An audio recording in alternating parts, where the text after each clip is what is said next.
Capítulo 8.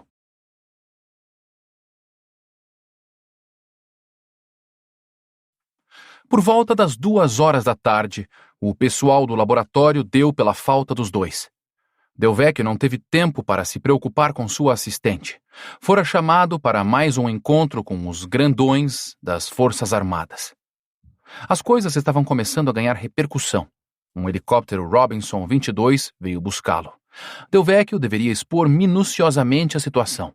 Estava decidido a pedir ajuda para recuperar seu espécime perdido, custasse o que custasse. César havia percebido o sumiço de Tiago e Eliana, mas sem dar muita bola. Aqueles dois adoravam dar suas escapadas. Limitou-se a acompanhar o trabalho de Dias e Matias, que reviam o material extraído do monstro, tentando chegar a alguma conclusão. Preparavam-se também para seguir direto para Porto Alegre, onde analisariam os espécimes restantes, fazendo mais comparações. Uma mocinha fardada com patentes de sargento entrou na sala acarpetada e chamou pelo professor Delvecchio. O professor respondeu prontamente, levantando-se e seguindo-a por um corredor extenso e repleto de portas que serviam os escritórios militares. No final, chegaram a uma porta larga, composta de 2 folhas de madeira maciça que exigiram um pouco de esforço da moça para serem empurradas. Ela entrou e, com um gesto, convidou Delvecchio a acompanhá-la. Era uma sala ampla, com uma enorme mesa central feita de vidro espesso. Estava no 3º andar de um prédio baixo. As amplas janelas permitiam uma boa visão de todo o quartel. Delvecchio pôde enxergar uma série de soldados exercitando-se no campo gramado. A oficial levou-o até uma cadeira e pediu que sentasse e aguardasse. Sinta-se à vontade, professor. Essas garrafas aí estão cheias de café e água. Não sei o que o senhor está aprontando, mas faz tempo que não vejo tanta agitação por aqui. A sargento saiu da sala por uma segunda porta dupla. Delvecchio ficou tamborilando com os dedos sobre a mesa. Não queria água nem café, mas a atenção dos militares. Estava ansioso pela resposta dos homens de verde. Afinal, não tinha como saber se eles sequer acreditariam em uma palavra do que ele havia proferido ou viesse a proferir. Ele próprio duvidava do que estava acontecendo. Como conseguiria convencer um bando de velhos soldados sisudos? Acertou o nó da gravata e, apesar de pouco cabelo, espanou a caspa dos ombros. Vestira-se adequadamente para aquela reunião em seu terno azul marinho. 5 minutos era tudo do que precisava para introduzir a urgência de um acompanhamento militar intenso. Um grupo de senhores com fardas adentrou a sala. O último, aparentando mais de 60, chamou a atenção do professor pela roupa, completamente preta, com um detalhe branco retangular bem no colarinho. Que diabos um padre estaria fazendo no meio daqueles carrancudos do exército? Os militares sentaram-se em volta da mesa oval, envolvendo Delvecchio em cumprimentos e acenos. Professor Delvecchio, este aqui é Padre Alberto. Ele foi indicado por nosso capelão. Padre Alberto trabalha para o exército como especialista em casos estranhos, em coisas que estão um pouco além da nossa compreensão militar. Entendo. Padre Alberto já esteve presente em outros fenômenos apreciados e examinados pelo Exército Brasileiro. Há alguns anos, examinou nossos arquivos sobre o caso Belo Verde. Elaborou um dossiê bastante interessante. Apesar de não concordarmos com tudo, temos que dar o braço a torcer. Realmente, existem coisas que o Exército não aceita e não compreende. O senhor deve estar a par desse caso, pois a imprensa causou um alarido frenético na ocasião. Ah, certamente me lembro. Não tive oportunidade de examinar as conclusões do padre, mas lembro-me dele e do caso, sem dúvida. Aquelas coisas em Belo Verde eram anjos mesmo? Eles eram algo especial, claro, professor. Mas, desculpe interrompê-lo, padre, mas prefiro que depois de resolvermos esta nova encrenca, o professor dê uma olhada no dossiê Caso Belo Verde e tire suas próprias conclusões. Por enquanto, vamos, por favor, nos ater ao nosso novo caso, certo? O professor e o padre trocaram um olhar constrangido, acenando positivamente para o militar, que se levantou e distribuiu uma série de pastas aos presentes, incluindo o professor e o padre. Meu nome é Félix Costa Mourão, mas podem me chamar de Félix mesmo, professor. Tomei a liberdade de copiar todo o material que nos enviou pela manhã. Examinei-o com atenção, inclusive as fotografias. Minha assistente está preparando as fitas de vídeo que o senhor tomou o cuidado de nos entregar. Como houve a morte de 3 homens nossos, acredito que, mais do que nunca, esse assunto seja da nossa conta. Corrija-me se eu estiver errado, professor. Aqui na papelada, o senhor deixa claro que esses espécimes estavam positivamente mortos. Correto? E um dia após retirarem os 7 da caixa de prata, um deles começou a se regenerar, é isso? Na verdade, essa regeneração pode ter começado no exato momento em que abrimos a caixa, sugeriu Delvecchio. Não conhecemos a natureza dessas coisas. A regeneração, como o senhor mesmo disse, começou muito, mas muito discretamente. Os presentes analisavam os documentos, remexendo a papelada e examinando as fotografias disponíveis. Padre Alberto corria os olhos por seus exemplares com um ar de preocupação e extrema atenção. O Major Mourão prosseguiu. Essa regeneração continuou até o espécime reviver? Perguntou o Major, cerrando as sobrancelhas. Correto. Aqui o senhor diz que ele se levantou, apresentando funcionamento cerebral pleno, mas não havia batimentos cardíacos. Bem, isso pode ter sido um efeito colateral do frio. Como assim? Não digo efeito sobre o espécime, mas no equipamento. Acredito que houve um problema de leitura, um defeito eletrônico. O major abanou a cabeça. Era o único de pé na sala e andava em volta da mesa oval. E esse frio incompreensível? Está ligado à regeneração? É possível, Delvecchio respondeu. É possível que fosse uma espécie de efeito, uma reação do corpo acordado com o ambiente. O senhor já viu esse tipo de reação antes? Eu não. Talvez um especialista em biologia tenha uma resposta mais apropriada. O senhor acha que isso pode ser algum incidente de natureza mística ou religiosa? Delvecchio coçou a cabeça. Padre Alberto abriu mais os olhos, soerguendo as sobrancelhas. Acho que tem tudo a ver com religião, respondeu o professor. O major arremessou sua pasta em cima da mesa e voltou a caminhar, olhando através do janelão de vidro os homens se exercitando. Mas não acredito que esses seres são demônios, como advertiam as inscrições. Atribuo a religiosidade somente ao ritual pelo qual esses supostos demônios passaram. Poderiam ser apenas 7 judeus. Portugal caçou ferozmente os judeus. A Inquisição agiu durante anos procurando toda a qualidade de hereges e supostos endemoniados. Bruxaria era uma prática muito comum em Portugal. Era nisso que eu acreditava antes do evento. Judeu ou qualquer outro ser humano nunca ressuscitou, nem nunca ressuscitará. Isso quer dizer o quê? Se me permitem as especulações, por favor, não riam. Acredito que possam ser seres extraterrenos. Alguns dos militares se entreolharam. O padre continuou calado, com o punho fechado, enfiado debaixo do nariz, tapando-lhe a boca com o cotovelo apoiado no vidro da mesa oval. O professor continuou. Portugal pode ter sido visitado por extraterrestres durante a Idade Média, durante o século XVI. São fartas as evidências de que seres extraterrenos visitaram nosso planeta em datas passadas, remotas. Posso conseguir uma série de documentos aceitos pela academia. Vocês, militares, melhor do que nós, sabem que as visitas extraterrenas são um fato. Minha teoria é a seguinte. Esses 7 elementos foram vítimas de um acidente com sua nave. Foram encontrados pelos assustados portugueses, provavelmente já estavam mortos, aí os portugueses atribuíram-lhe os títulos de bruxos, e então os enclausuraram na caixa de prata. Devem ter ficado assustados o suficiente para enviá-los para fora de Portugal, tamanho o tormento a que assistiram. Para onde mandá-los? Para o Brasil.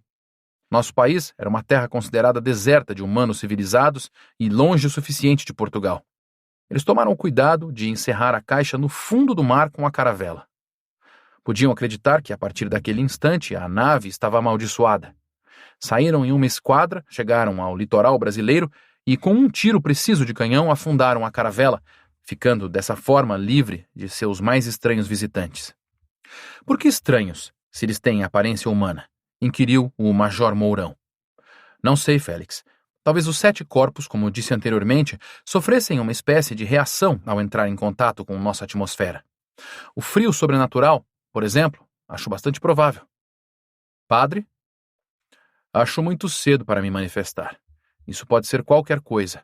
Mas ao contrário do que o professor acredita, tal como a sociedade intelectual tem provas cabais da presença de extraterrestres em nosso planeta, a Igreja Católica possui documentos estudados de algumas dezenas de ressuscitamentos de seres humanos nas mais diversas condições e com os mais bizarros propósitos.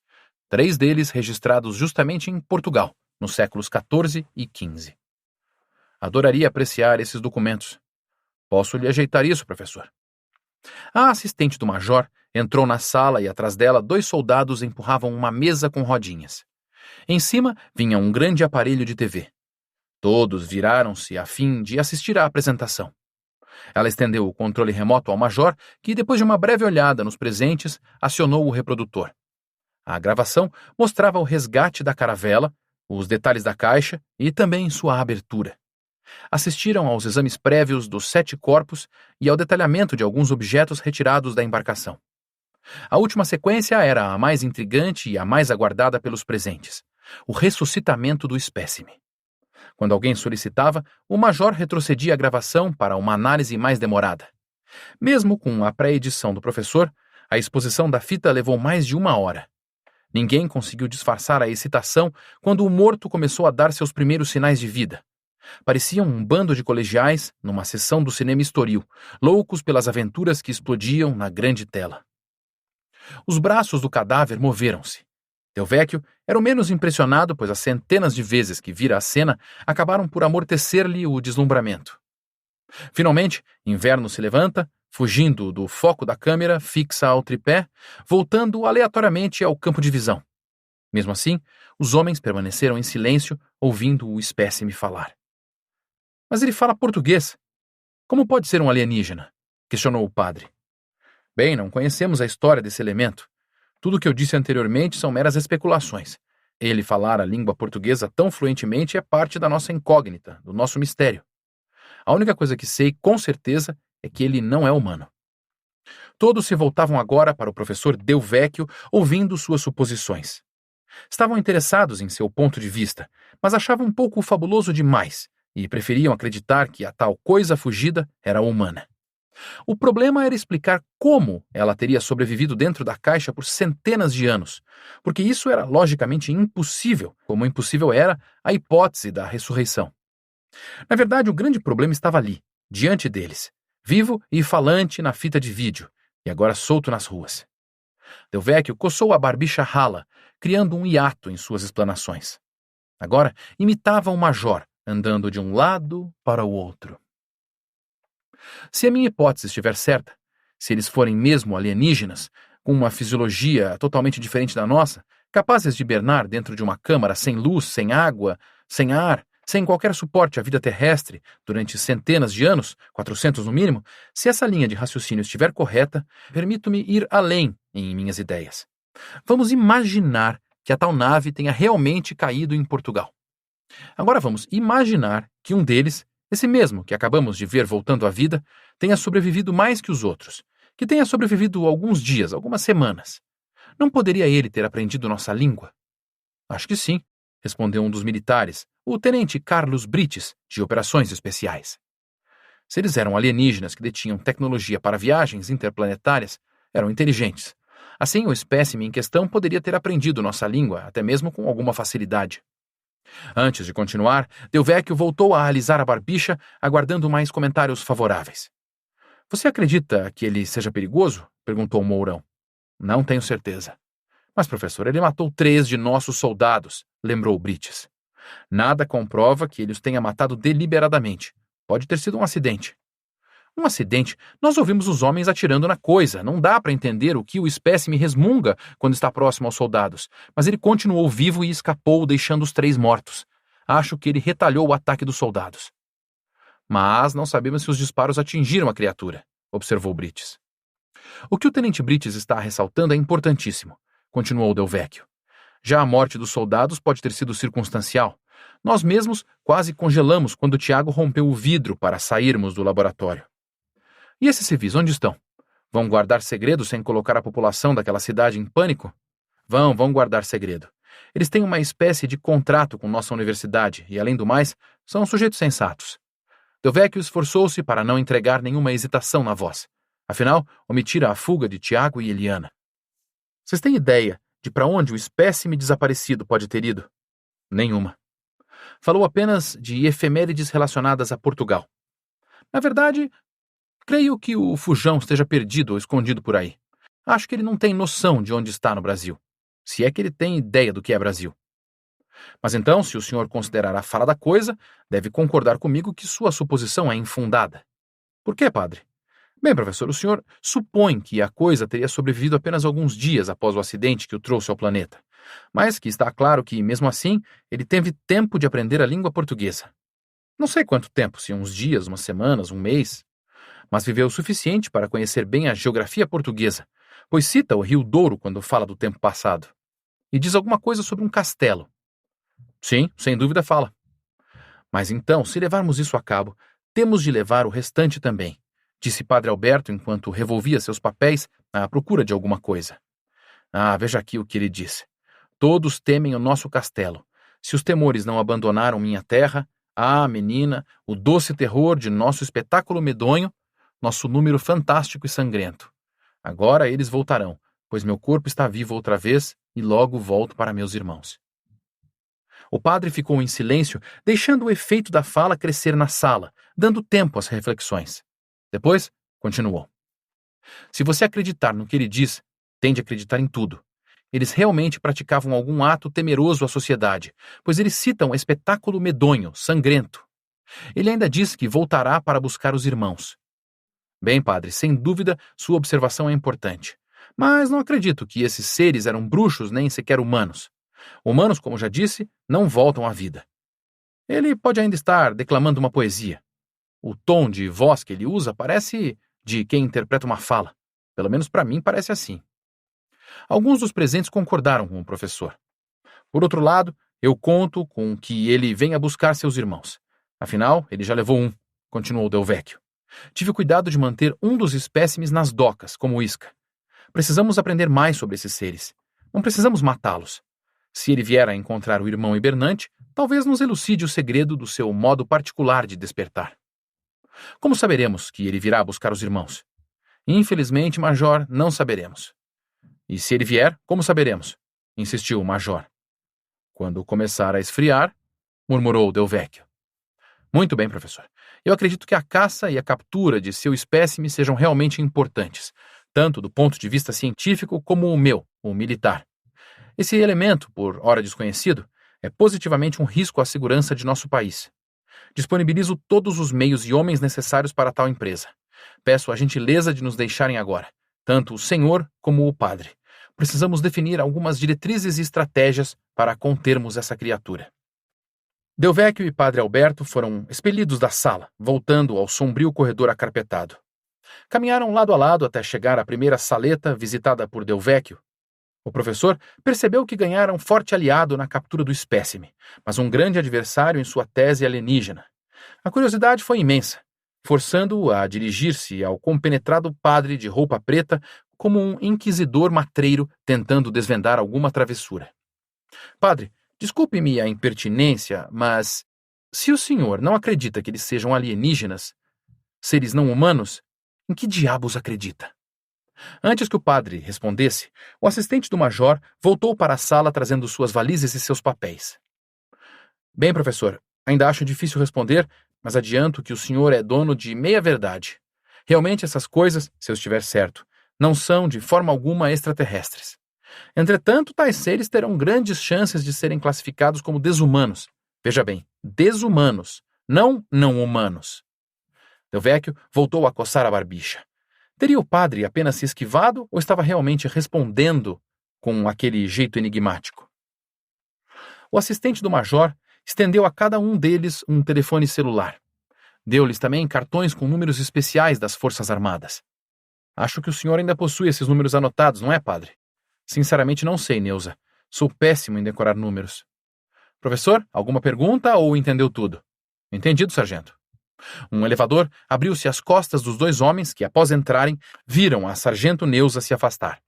A porta fechou-se enquanto os dois admiravam a silhueta da sargento. Que sargento linda, não é, professor?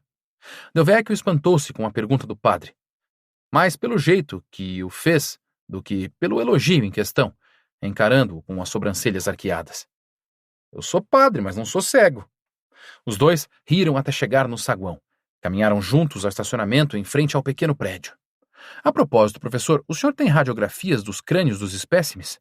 Delvecchio balançou a cabeça negativamente. Achou a pergunta do padre no mínimo interessante. Não havia tido a chance de radiografar as múmias, o que poderia fornecer dados relevantes. Essa tarefa seria executada posteriormente na USPA, com o equipamento qualificado. Na verdade, eu ainda não tive chance. Eu gostaria muito de ver essas radiografias. Podem me ser muito úteis. Assim que voltarmos a Porto Alegre, Tratarei disso, esteja certo. Eram 4 da tarde quando o celular emprestado ao professor disparou pela primeira vez. O major Félix Mourão estava do outro lado da linha. Professor, nós vamos preparar uma tocaia no laboratório do cais. E outro deslocamento já está a caminho de Porto Alegre para uma cobertura mais intensa do grupo de lá. Certamente o espécime tentará recuperar os irmãos no cais, pois é o único lugar que conhece e o último lugar em que os viu. Faz sentido. Onde o senhor está agora? Agora? Neste exato momento. Qual a sua localização? Estou dentro do laboratório, no banheiro, sentado em uma das latrinas e com as calças arriadas. Quer mais algum detalhe? O major riu largamente. Não, professor, continue sua tarefa. Estaremos aí em 7 minutos aproximadamente. O militar desligou. Delvecchio conseguiu identificar o ronco possante no fundo da ligação. Félix estava vindo a bordo de um helicóptero. Delvecchio voltou ao laboratório vazio. Sabia que os militares fariam bom uso do ambiente, criando uma arapuca eficaz contra o espécime. Inverno deveria estar atordoado, sem noção de sentido, sem rumo. Voltaria ao laboratório certamente. Delvecchio iria desmistificar aquele mistério a qualquer custo. Quando César voltou ao ancoradouro, encontrou uma agitação crescente. Havia aproveitado a relativa tranquilidade da tarde para dar um pulo na casa do amigo. Tiago poderia estar lá com a Eliana, ter deixado um bilhete. Uma apreensão fraternal rondava o ar com a possibilidade de o espécime retornar de uma hora para outra. A calma e a monotonia da tarde davam lugar agora a uma parafernália militar que era carregada para lá e para cá. Helicópteros trafegavam pelo céu de amarração, parecendo mosquitos nervosos. Aquela gente nunca tinha visto nada igual. Um pequeno amontoado de caiçaras estava junto ao portão de acesso das docas, onde agora havia um posto improvisado com sentinelas verde-oliva. César pressentiu que teria problemas para voltar ao local do ex-laboratório. Eram 6 horas da tarde e um vento morno cortava o litoral, trazendo o cheiro do mar às narinas das pessoas. César caminhou calmamente, tentando encontrar algum ponto fraco na velha grade, mas aparentemente tudo estava sendo vigiado de perto pelos soldados carrancudos. O vento voltou a bater forte, jogando seu cabelo queimado de sol para a frente dos olhos. O sol descia lentamente, tocando o oceano com gentileza, principiando sua dança de esconder. O dia ainda estava quente, sem sinal do frio assombrado que acompanhava a besta fugida. César chegou ao portão de acesso às docas. Não haveria jeito de entrar se não fosse por ali. Atrapalhados a certa distância, jipes com soldados equipados de binóculos e fuzis garantiam a segurança da área. César chegou até o pequeno grupo improvisado. Os 2 soldados ali alocados fitaram-no com um ar de pouco caso e poucos amigos. Posso ajudá-lo, senhor? Procuro pelo professor Delvecchio, faço parte da equipe dele. O professor está ocupado agora, senhor. Pode voltar uma outra hora, amanhã, talvez? César coçou a cabeça, deixando claro que estava aborrecido. Você pode ou não pode chamar o professor? Os soldados entreolharam-se. Talvez o caiçara estivesse falando a verdade. Afinal, nenhum dos outros moradores havia se metido à besta até o momento, limitando-se a perguntas curiosas a respeito do movimento anormal das Forças Armadas em amarração. Meu nome é César. Do quê? César José Golpin. O soldado recorreu a um rádio instalado no jipe, afastando-se um pouco. Demorou uns 5 minutos até voltar com a resposta. Você vai direto por esse caminho de asfalto, sem se desviar, advertia o soldado enquanto abria o portão para o visitante. O professor está naquele primeiro prédio. Anuncie-se na entrada. Vão levar... Eu sei chegar lá, bro. Não tem que esquentar sua cabecinha, não. César entrou e começou a caminhar sem olhar para trás, emburrado com o quase bloqueio que sofrera. Por isso, não viu o dedo levantado que o soldado apontou em sua direção quando deixou o portão.